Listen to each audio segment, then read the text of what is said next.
Hi, it's Jen Leg Saws, and this vlog is going to be a little bit different to the previous ones I've already done. So for this one, I'm going to show you little hints and tips that I've made whilst making the McCall's M8563 pattern. I made version C, the shorts, and I used A, the top, in this beautiful Liberty print. It comes together really quickly and it's lovely once it's made. I definitely want to make the long trousers at some point, and this, I think this pattern here is just going to be amazing for either a blouse or if you elongated the sides here, it would be a beautiful dress as well. So this pattern, although it's a pajama pattern, it's more than a pajama pattern depending on the fabric you chose. So with this one, I chose Liberty print out of my stash. The details are really lovely on it. I love the ruffle on the waistline. So that's got 2 rows of elastic in there. The ruffle on the pockets, and also there's a gorgeous ruffle on the top, which looks really nice. It's really practical because I sleep in shorts, so they're perfect. And then I normally have a vest top, so I've got a lovely red vest top that I wore underneath this. I think that's going to be later on in the vlog. You'll see that as I wore it when we went to the Stitch Festival last week, and you'll see the excitement building up from the Stitch Festival in the videos. Again, I'm doing this like in real time, so you'll see different things that have happened in the process of last week whilst doing this. Hopefully you like this style of vlogging. It's the only way I know how to do it, because I really want to be sewing and not editing everything all the time. So I'll leave you now. The next sort of series you'll see is my pajamas and how I made them, different hints and tips. Like I said, I've got a brilliant way of gathering. I did show Sarah when we were away a little tip on that, and she thought it was great, so hopefully you will too. Because I'm feeling smug that I have got my outfits ready for the Stitch Festival. This is my trend pattern dress. It's beautiful. I've just done the top somewhere. Oh, it's fell on the floor. So they're my shorts that I've got to wear for the Liberty, and I'm gonna wear, oh, my dress is there. You can see I spread out downstairs as well. So I've got everything ready now that I need to take and wear for the Stitch Festival this weekend. But I've decided I wanted to make some new pajamas. So this pattern is just stunning, really, really lovely. You could definitely make a dress out of this top if you just made it longer. The trousers are beautiful. I think they'd be gorgeous in a viscose, just to wear like all the time. Well, I don't mean all the time, I mean like not for bed, basically. But I love this as well. I love the shape of this. Now, I normally sleep in shorts, but I'm going to have a look through my stash because I'm still on my ban, and I don't want to buy any more fabric, but I think I've got some Liberty fabric somewhere that might be enough, or even to do it in two different Liberties. So I'm going to have a look through my stash now. The problem with me and doing a full blog and like doing my plans for the month is I couldn't do it because I change my mind so much. I love to just come in this room and pick like the fabric, choose me. So I don't want to sort of sit with loads of fabrics thinking I'm going to do this, I'm going to do that, because 9 times out of 10 then I feel like I've failed if I haven't done it. And I don't know, it just blocks my creativity by doing it that way. So I have stuck to, I mean, I know I've bent the rules a little bit with my souvenir fabric, but I have, I think, got like into March, haven't bought anything, and obviously I've still got an abundance of fabric. So, and the fabrics that I loved at the time when I purchased them, and then that something nice, new and shiny comes along, and that's it, you want to go with that. Now I'm looking, that's caught my eye. I think that would be gorgeous as pajamas. I have got a pair of trousers, but in a different, this is a linen, this one, and I've got it in a different, I think it was like a stretch cotton. I've made trousers in it, and I know I've also got an Anthea blouse in that, and it's so beautiful. So that could be a possibility, because I would get away with wearing that in the daytime too. But my Liberty pile, I think, is over here, because I was going to do a remnant dress with all these and add like different ones in. They're not them, but this was my pile here that I had for them. So I think I've got enough button down dresses now, and I don't need any more. But that one's beautiful, that one's stunning, and I also love these that I got from Rainbow Fabrics. I can't remember where I got this one from now. I think it was a shop that was not far from me, but I think that's a little bit too thick to go with. I love this Liberty, it's so beautiful, but I don't think I would wear that out. So I think I'm going to go with this. I think there might be enough for the shorts and a top. And then I can test the pattern from there. So there you go. In nearly 5 minutes, this is how my head works. I'm definitely going for that. I'm going to see if there's maybe a contrast for the frill, because I think I'm going to do this one with the shorts. Again, because I'll wear my shorts. I normally wear a vest top with my shorts. So this on top of that would look really lovely. But yeah, this is what I'm going with. Another thing I've started doing as well is, you know, when you, well, I'm terrible for putting things away. You can see. That's all from my dress that I did the other day, my trend dress. So I need to get things put away, but then my head doesn't want to. I want to move on to the next thing.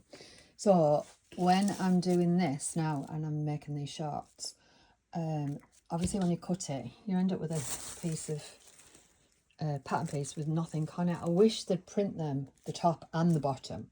So I have changed it so that I've written down what it is, and I'll put the number on here and for the views and stuff, so I know exactly what it is. If it gets lost, which the likelihood in here, it could very well get lost. And another thing I never do is follow a layout on a pattern. I just make it up as I go along, really. And I know I haven't measured it, but I can see there's loads of this fabric, so I might have enough of this to put in that remnant dress as well at some point. I think I've got it going the right way. Oh, it can be either this one, I think. Looking at it. Yeah. Sometimes with Liberty, they only have the patterns going one way down, but I can definitely see this is repeated two ways. Apart from that flower there isn't. I'm turning it round. I'll turn it round and I'll be back with you. Right, I'm the right way around now. There was this one pattern flower that it wasn't going up and down. The others I can see are, but this one wasn't. So I had to correct that, otherwise it would have drove me crazy. And the other thing I wanted to show you was my electric scissors, because they're so good. I've said it before, I struggle with dexterity sometimes in my fingers.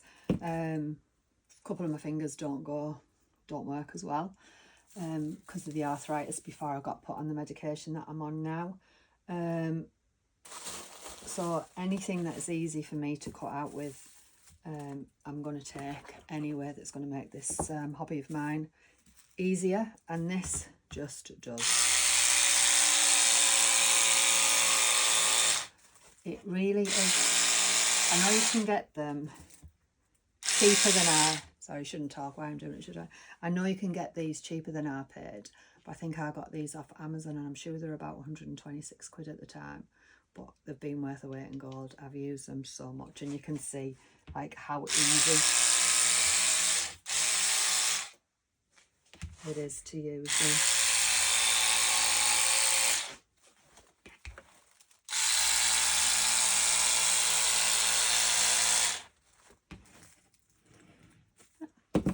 And then fold up and pile my pattern pieces up as I go along.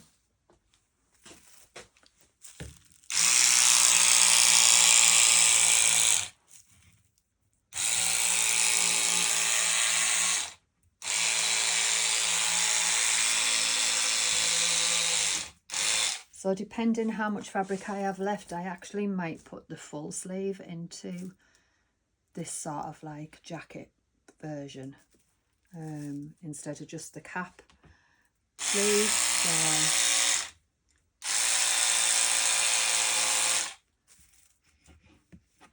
I'll see how I go along. So that's the back. I always like doing this just to see what it looks like. I've made the large, which is the 16 to 18 again. Oh, it's so cute already. It's really nice.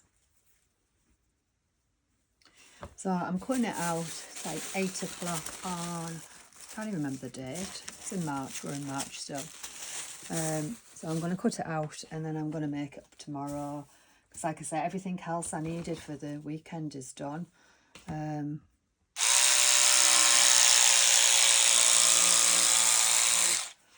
So I think it might be boring you watching me to cut all of this out.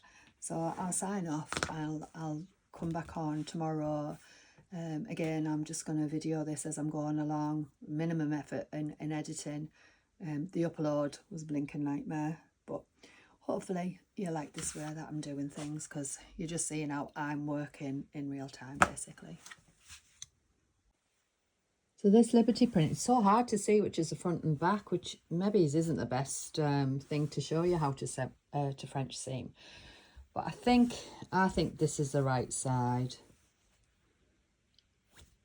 So basically what you do is lay your pattern pieces out as if you were going to wear them, and then you'll sew along about 1 centimetre seam allowance along each side. It always seems really alien and hard to get your head around this.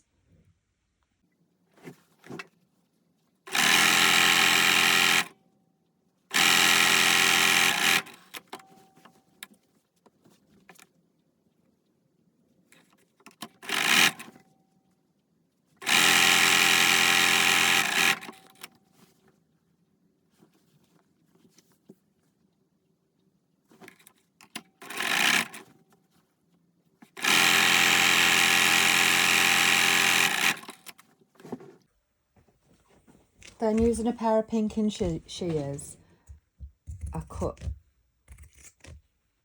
down as far as I can go without cutting into those lines. So I'll do this one, I'll show you, and then I will iron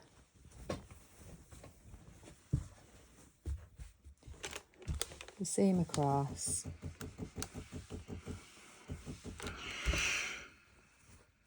Very good. And then back around, so this is a wrong way, but it's a really bad fabric to show you the example on. And iron in.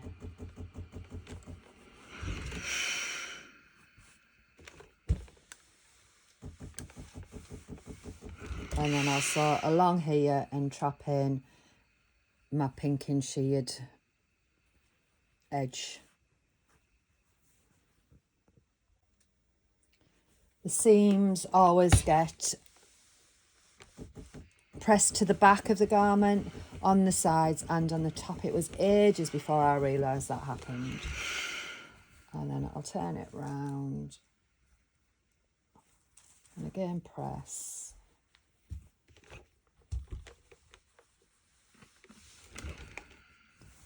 And that's the first one done. So it doesn't make any difference from the front, but just inside. It looks really neat and tidy. So I'll get on and do the rest of this now.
So because of my crazy head, I mean, you can see how I work, I flip from one to the other.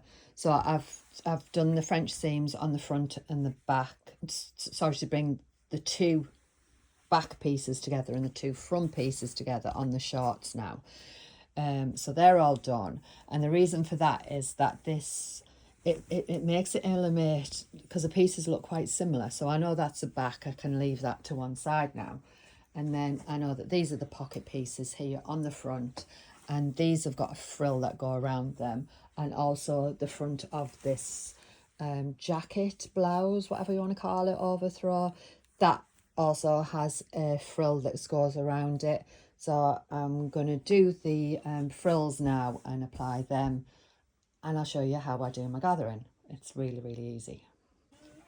My phone needed charging up and I wanted to get on, so I've skipped a few things I maybe might have shown you, but I'm going to show you the main thing on the top, which is the gathering that I do, how I do it so easily.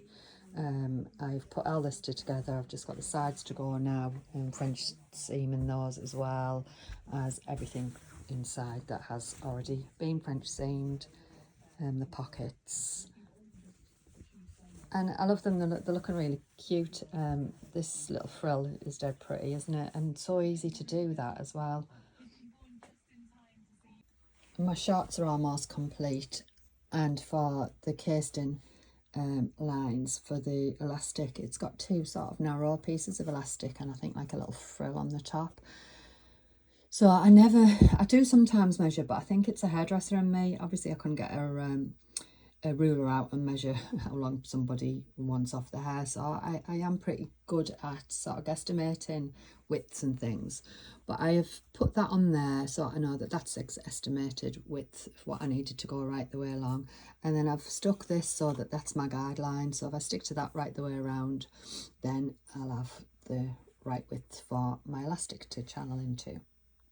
Then same again for the next row, but this time I can use my gauge to know where I'm going with that one.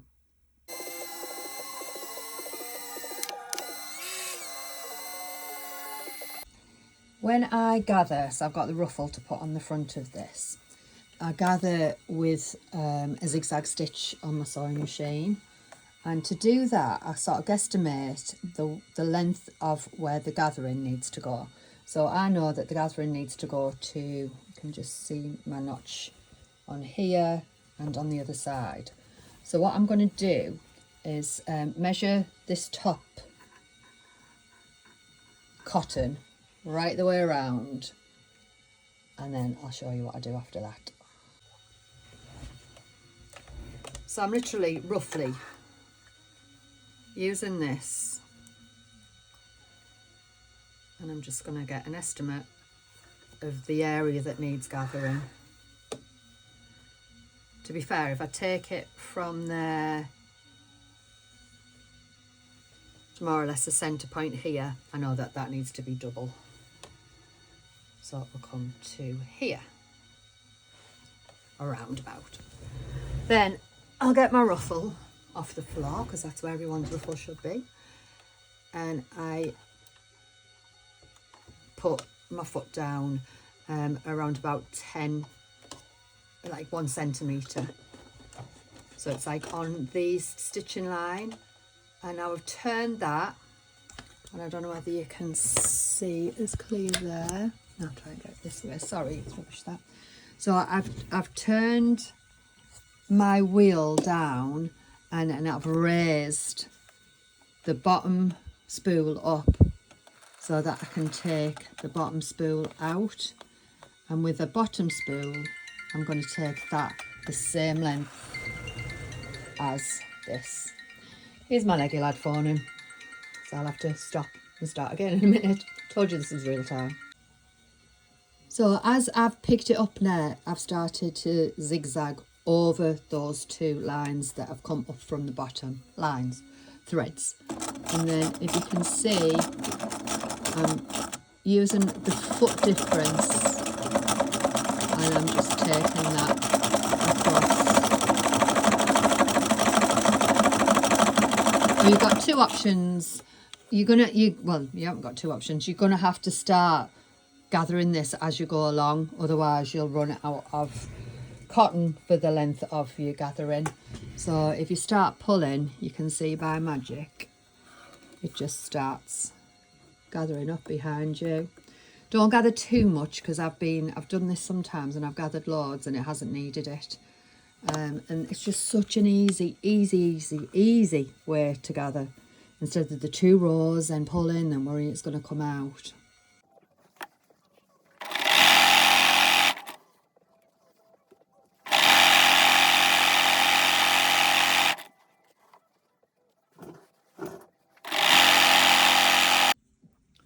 So when I get to the end, I just take the 2 pieces of cotton out, pull, and then I'll just cut off the underneath.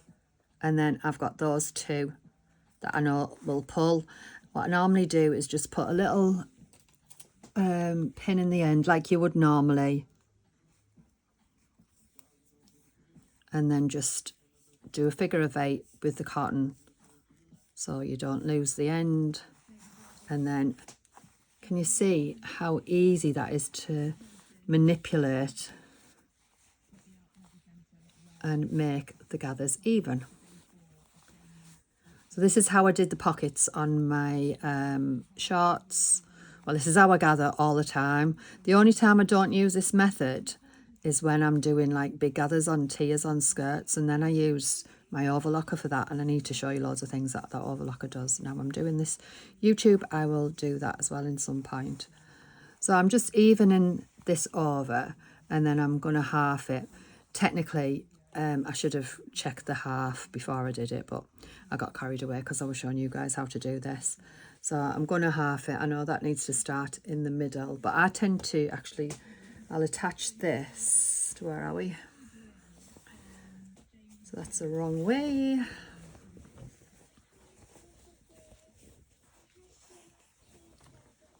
I'll start it at the front.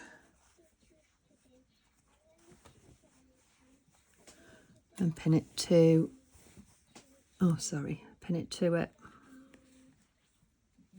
And then work my way around to the other side. It's going to look so sweet, that. And then the other thing that you always need to remember is to go back to straight stitch when you're putting it on. Now I very rarely pin this either. Now I know I've got both ends on, I'll just ruffle and adjust it as I'm going along. It makes it easier for me. So I know I'm on straight stitch, so I know I can go. And I can see that's around about the right length just by pulling it out there. And then as I'm doing it, I will sort of distribute the gathers evenly, but I think they are pretty even already now.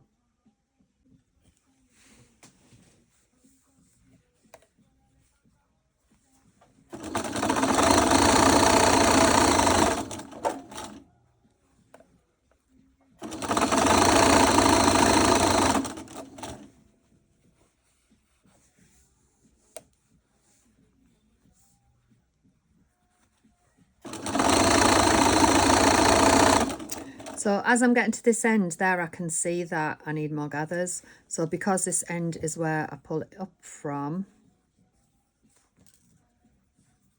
I can just gather that a little bit more. It's not by much.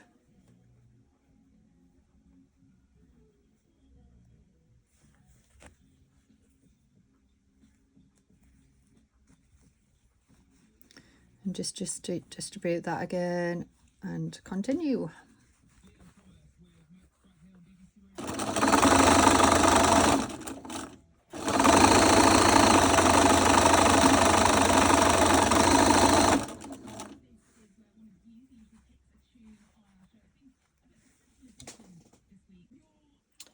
So that's all done there now, and it's all ready for the facing.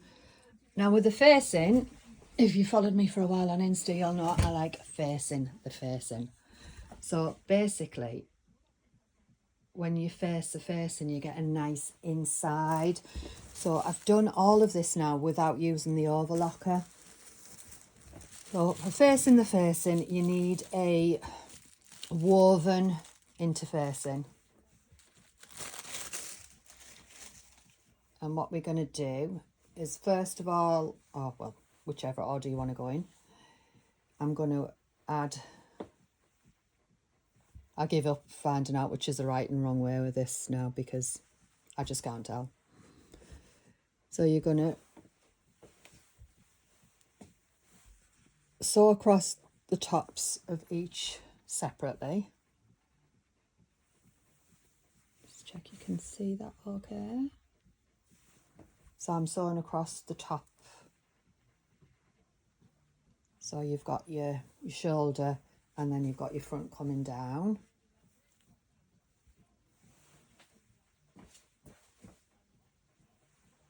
Then I'm going to do exactly the same with the interfacing.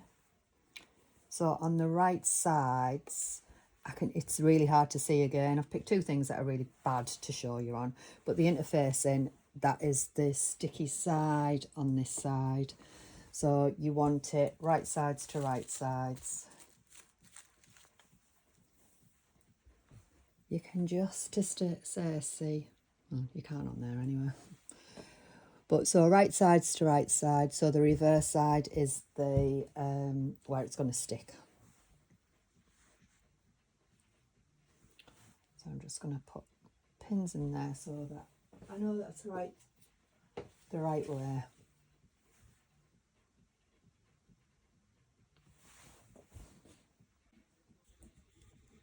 So I've pressed all of this now on the fabric side. Obviously I can't press this or I'm going to melt it. But you need to put the facing on top, and I normally work from the centre right the way around, and then I'll do the centre on the other side right the way around. So it's the outside of your facing that you are sewing right the way around. How many times could I say right the way around then? Sorry, I'm using myself. So I've sewn that side round, and now I'm going to flip and I'm going to sew it on the fabric side. So that'll go right round. I keep saying round. Then using my pinking shears, I'm just gonna, I won't say that word again because I'm not funny really, am I? I'm just gonna go on the outside. Oh God, I want to say that word again. But on the outside, I'm just doing this, taking it around the circumference of the facing. Do you want to have circumferences in circles though? Don't know.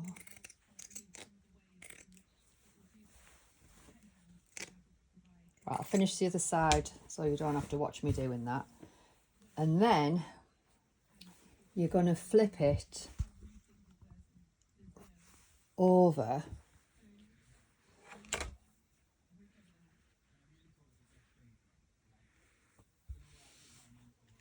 and start ironing.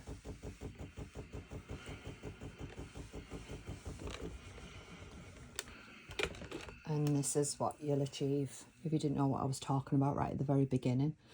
So from this, I'm going to have to say it, the outside is going to be really, really neat because you're going to use this, for the inside to go over those neat gathers and face the pattern that you're doing. So I'm going to continue doing this. You can use your finger to sort of ease it through, or you can use something like this. Why can't I put that there? You can use something like this to make it even.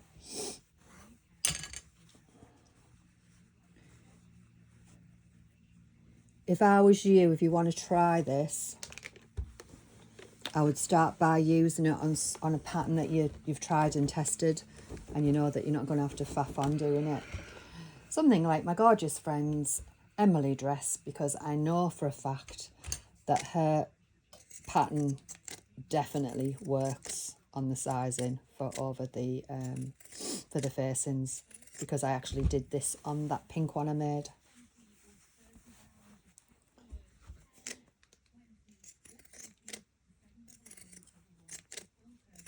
But just take it slowly first, and then, I mean, you might not even be bothered, to be fair, but I just think, especially working with Liberty or with a nice precious fabric, I just want it to look sort of really neatly inside and out, and I want to know that I've sewn it as well as I possibly could, really. Let's face it, that's why we sew, isn't it, really? Because, I mean, the quality of some of the things that we see in the shops now is, well, does anyone ever go shopping?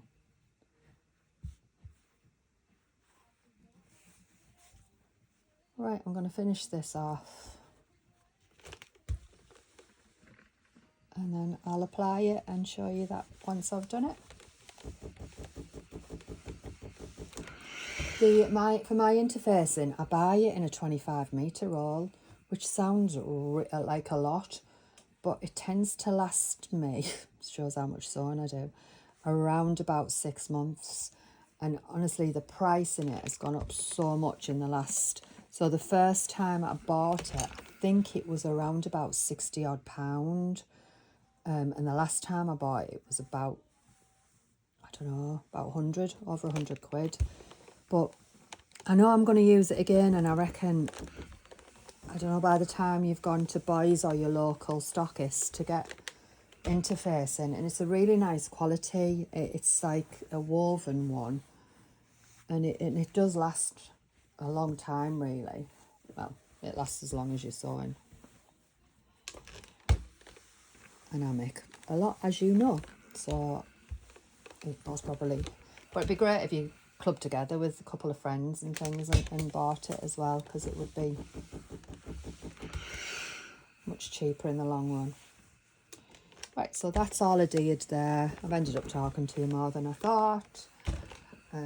So that's ready for me now to apply to the facing on here. And I'm going to sew it right the way around. Said around again.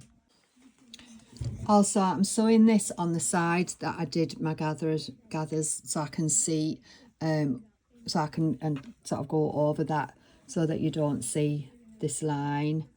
You can unpick it, but I'd prefer not to see it. But it doesn't need pulling out, you know, like when you do the 2 rows of gathering stitch. I just leave that in. And also what I do is I'll pin one side sort of roughly, but I never pin this side as it comes along, because it's easier to manipulate this side.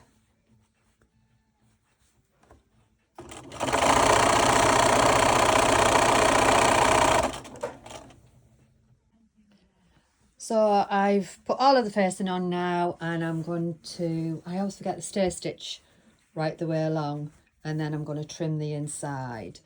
I forgot to put, well, I remembered last minute that I needed to put the tie for the centre on like this, and I've lost the other tie. So I'm going to knock off now for just a little bit, see if I can find the other tie, or I might stay stitch till I get round there, because I'll need to find the tie to put it on before I can finish that stay stitching. and come back to it. So all I've got to do now is bind the other armhole and hem, and she's all finished. And then these I've just got the elastic to go in, and I've finished them, all ready for my little stitch festival with my little girlies. I cannot wait. I'll be back. Does anyone else lose things as they're sewing? I made it ages ago, and I've put it somewhere and I just cannot find it. So once I've got that in, then I can show you the rest. But I've stay stitched it, and I know must probably stay stitch over the shoulders to keep it in place. There's something about a ruffle, isn't there? That's so just lovely. So as you can see, the darkness has come down, and I still haven't found this strap. It's only about this big to finish this. I've only got that, a little bit of binding and the hem to do, so it's so frustrating. So what I normally do in this instance is tidy up. So I'll try and tidy things, and I'm sure I'll come across it somewhere stupid. And 2 seconds later, I found it. It was on the floor, wrapped around my chair leg, just like it should be. And they are finished. They need a good press. I've trimmed all back where the stay stitching is, and I have done the hem. What I'm going to do once I've finished pressing it all is I'm just going to stitch along the shoulder and stitch the facing down, so that'll keep it into place. And this is what I mean about how neat is that inside. It's so nice not to see an overlocked edge. So all of these were made without the overlocker, and I have just got my elastic to go into these, and they're done. And then I've got to pack these beauties up for the Stitch Festival. So excited for tomorrow. Then I'm just going to add a little label, made in time, because they're just in time, because it's like 20 to 8 now and I need to go and pack. And that will help keep that back facing down. So I'm just going to go across there and reverse it back, and that's done.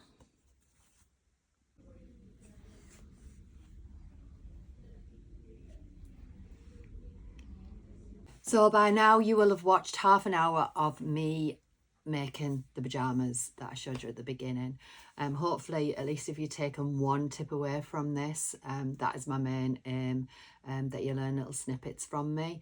Obviously, I'm 10 years in now to sewing, and especially using Liberty print, like I've said before, I like to make sure that the inside's as nice as the outside. You don't need to, because obviously I'm an ambassador of a baby lock, so there is a place for overlocking as well. So if you've enjoyed this vlog, it would be great if you could subscribe. My subscribers are going up, which is amazing. The response I'm getting from you all is amazing. When I can speak, amazing. And I'm really, really pleased to be on this channel. So thank you, and I will see you on the next vlog. It's just me again. I've just re-watched that and seen all of this up my arm. I just need to explain, I've just finished work, and for work it's really hard. I've got all these clothes that I absolutely love, but bleach is the witch, and unfortunately some of my clothes have bleach on them. I started wearing these for work, which were, I can't remember now what the is. I think they were Lyndsey Dungarees that I got the pattern from Fabworks ages and ages ago, and absolutely love them, and they're really, really easy to wear for work. But I don't think this fabric really picks up the colour, which is great. But obviously this is an old H&M t-shirt that I wear and wear and wear, so I felt like I had to come back on and explain that I don't normally wear bleach all on my arms like that. But when I went like that, it was okay, but then I went like that, I was like, oh no. Anyway, I'm going now, so thanks again for watching.